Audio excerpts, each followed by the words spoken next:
nga ba ang Pag-ibig MP2 Savings? Paano ito kumikita ng malaki sa halagang 500 pesos investment? Paano ito nagiging passive income na safe at low risk?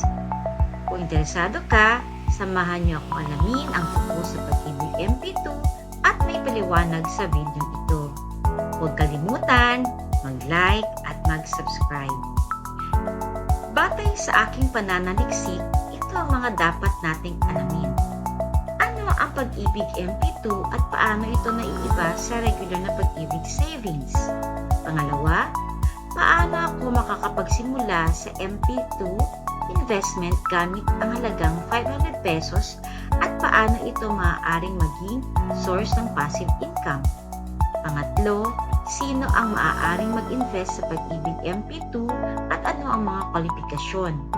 Pang-apat, mayroon bang mga disadvantages or risk ang Pag-ibig MP2? Ano ang mga dapat isaalang-alang bago mag-invest? Pang-lima, bakit magandang paglagyan ng pera ang MP2 at paano ito makakatulong sa pagbuo ng milyon sa paglipas ng panahon? Ano ang Pag-ibig MP2 at paano ito naiiba sa regular na Pag-ibig Savings? Ang Pag-ibig MP2 or Modified Pag-ibig 2 ay isang voluntary savings program na inaalok ng Pag-ibig Fund. Ito ay may mas mataas na dividend rate kumpara sa regular na Pag-ibig Savings at mas angkop para sa mga nais magkaroon ng short to medium term investment. Ito ay isang optional savings program para sa mga active member ng Pag-ibig na gusto. Ito ay isang optional savings program para sa mga active member ng Pag-ibig na gusto nilang palaguin ang kanilang savings sa mas mabilis na paraan. Imbes na itatambak lamang nila ang kanilang pera sa bangko o sa alkansya na usually mababa o wala talagang tutubuin, di tulad sa MP2. Katunayan, mataas ang dividend rate sa buong taon ng 2024.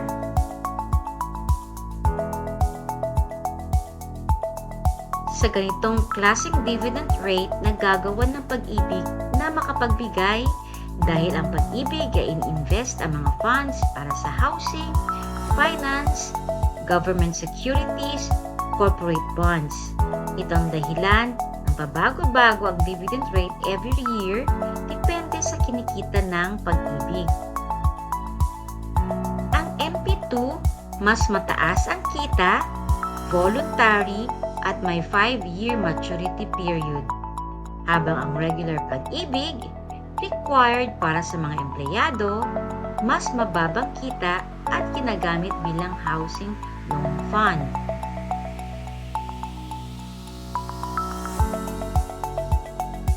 Pag-aralan ang pagkakaiba ng MP2 at regular Pag-ibig Savings.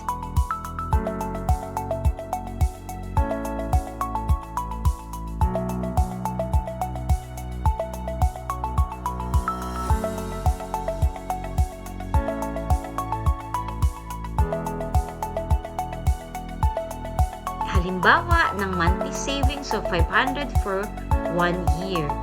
Titignan natin ang pagkakaiba ng regular Pag-ibig Savings na kung saan 6.6% lamang ang dividend rate kumpara sa posibleng magkaroon ng mas mataas na dividend rate.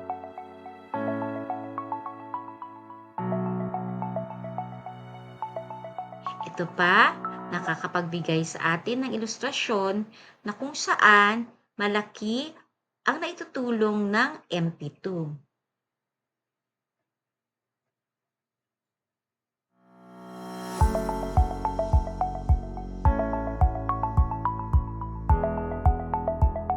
Pag-aralan ang final comparison after 5 years. Kaya, ulitin, MP2 gives a higher return than regular Pag-ibig Savings. The longer you save, the more you earn due to compounding interest. If you have extra savings, MP2 MP2 is a great investment option to grow your money faster. Ngayon, paano ako makakapagsimula sa MP2 investment gamit ang halagang 500 pesos at paano ito maaaring maging source ng passive income? Madali lang magsimula sa MP2 kahit maliit lamang ang puhunan. Ito yung mga step-by-step guide to investing in MP2. Una, mag-register online sa Pag-ibig MP2 website o magpunta sa pinakamalapit na Pag-ibig branch. Una ng MP2 enrollment form at isumite ito kasama ng isang valid ID. Magdeposito ng minimum 500 pesos sa alinman sa sumusunod, over the counter or online banking. Piliin kung paano kukunin ang dividends, annual payout or compounded. Hintayin na mag-go ang inyong pera. Mas mataas ang kita kung mas matagal na naka-invest. Ngayon, passive income potential. Kung patuloy kang mag-invest ng dividends, ay maaaring lumago at maging passive income source. Mas mataas ang kikitain kung mas mataas ang ini-invest at kung compounded ipon mode kaysa annual payout. Sino ang maaaring mag-invest sa Pag-ibig MP2 at anong mga kwalifikasyon? Lahat ng miyembro ng Pag-ibig Fund ay maaaring mag-invest sa MP2, kabilang ang mga empleyado, sa pribado at gobyerno, mga self-employed at freelancers, mga OFWs, mga retirado na dating miyembro ng Pag-ibig. Ang mga requirement ay at least 1 contribution sa regular Pag-ibig bago mag-enroll sa MP2.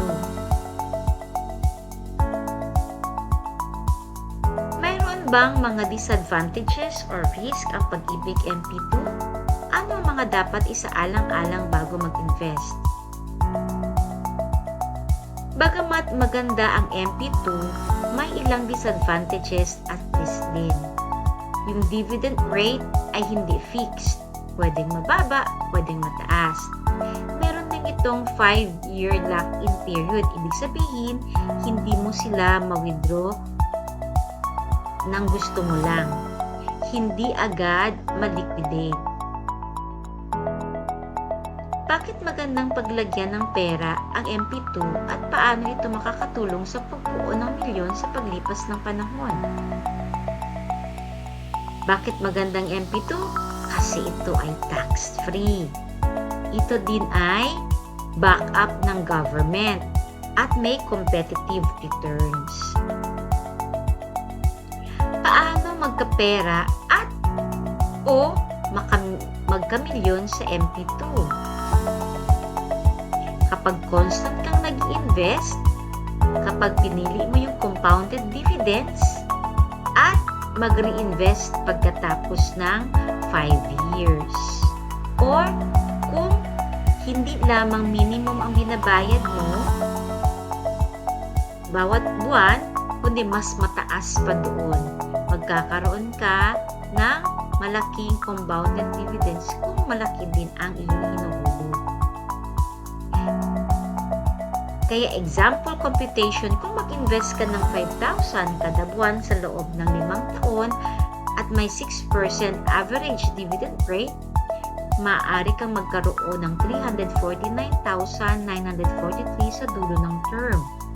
Kung ipagpatuloy ito sa loob ng 15 to 20 years, posible kang magkaipon ng higit sa 1,000,000.